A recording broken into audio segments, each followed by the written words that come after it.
Each year, Darren and I get a lot of questions about different products that could be used for in-furrow applications, whether it's a biological or a fertilizer. And it's kind of the same thing on seed treatments. Well, what do we do? There are all these products out there. How do we decide? We want to talk through some of those options today. First of all, safety is our number one concern when it comes to our seed. When we're putting valuable seed in the ground, we have one shot to get things right. So we want to be doing things that are safe to the seed, doesn't hurt anything, and then also at the same time, we want to be doing something that protects that seed. So let's start with the seed treatment aspect, and we look at fungicides and some of the different combinations that are on the market to protect our seeds and young seedlings from disease. All right, so to begin with, let's talk about corn, because that's usually something you don't have to treat. The corn we're buying for our farm this coming year actually has 7 different things on it. 7! It's almost unbelievable, because I think about years ago when we used to buy seed that had no treatment on it, we'd have to put the treatment on there. Well, this has 7 treatments on it. It has 4 fungicides, an insecticide, and a couple different types of biological products. So, I mean, we've just come so far in not all that many years. The biological side, I guess, is the one I wanted to talk about because that's something that not a lot of seed companies offer. We've used a product called Quick Roots. It's beneficial bacteria and fungi, but there are a lot of different biologicals you may want to experiment with on your farm as seed treatments. In soybeans, we have the same strategy. We want multiple fungicides on that seed from different chemical families. That way we know we're going to do a good job on a variety of different diseases. When we look at Pythium, for example, and Phytophthora and Rhizoctonia, they were big issues in 2016. We don't want to see them affecting our crop in 2017. Now, also the insecticide piece is one that's been under fire with the neonics in different parts of the country and also different parts of the world. Putting them on the seed has been proven safe. A recent Washington State University study has shown as long as we're putting those neonics on the seed and placing them in the ground, they're safe from the impacts to bees and other insects. All right, so with the soybean side and with wheat for that matter, you have the choice. You can treat or not treat. If you want to plant completely untreated, uncoated beans or wheat, you can do that. Now, in most cases, we don't think that's a good idea, but what we encourage you to do is take a look at these things and look at them over multi-years and multi-sites. And what I'm getting at here is every farmer that we talk to says, I'd like consistent gains.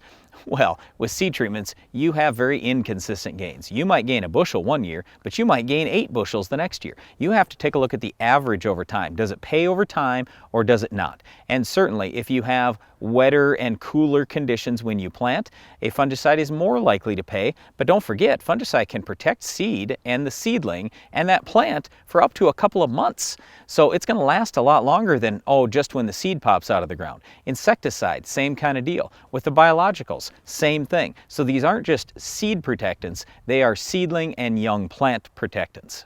All right, you may do the same types of things in furrow. One of the treatments that's been used more widely over the past few years has been a fungicide in furrow on corn. Products like Xanthian and Headline have been used, and the gains have been pretty good in many cases. So it's something for you to look at on your farm as well. Well, a lot of these things are going to pay better in cooler soils. Like Darren mentioned, Xanthian and Headline. We found that when planting in cooler conditions where there's a little bit more disease, we're getting more yield response. When it's going to be warmer, the warmer soil, we just haven't seen as much response. But you never know. I mean, you want to do some testing on your farm to come up with your own data.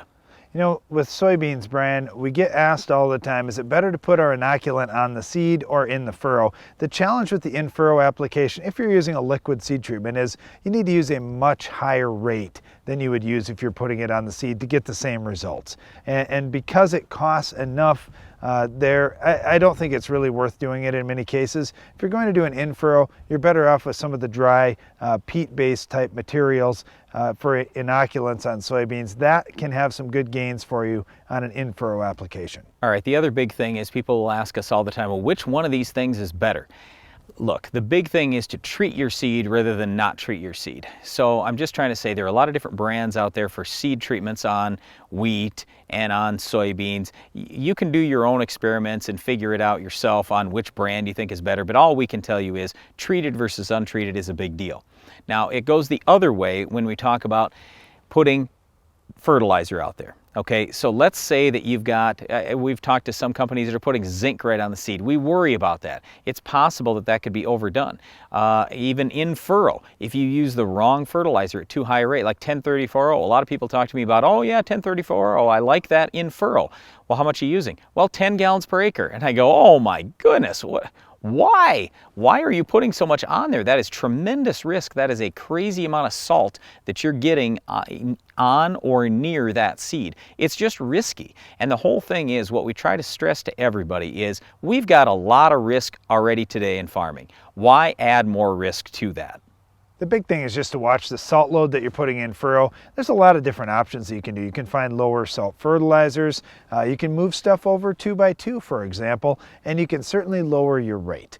When we think about the effect that we need from pop-up, it's a short-term effect. We don't need that to be a season-long thing where there's going to be tons and tons of nutrients right there. We can have a small amount of nutrients, get the seed up. By then, the root system's big enough to find fertilizer elsewhere. Well, once again, I don't care if it's corn, soybeans, or wheat, there are great seed treatments that can be used. There are great in-furrow products, and it could be a wide range of things, whether it's fungicide, insecticide, some type of biological, lots of different choices out there. We just encourage you, do some experimenting yourself on your farm, get your own data, and look at the average over time, because a one-year study on one field in one situation, that really isn't going to tell you the story. Well, one other thing you'll have to work on yourself is controlling your weeds like our weed of the week. Can you identify this week's weed?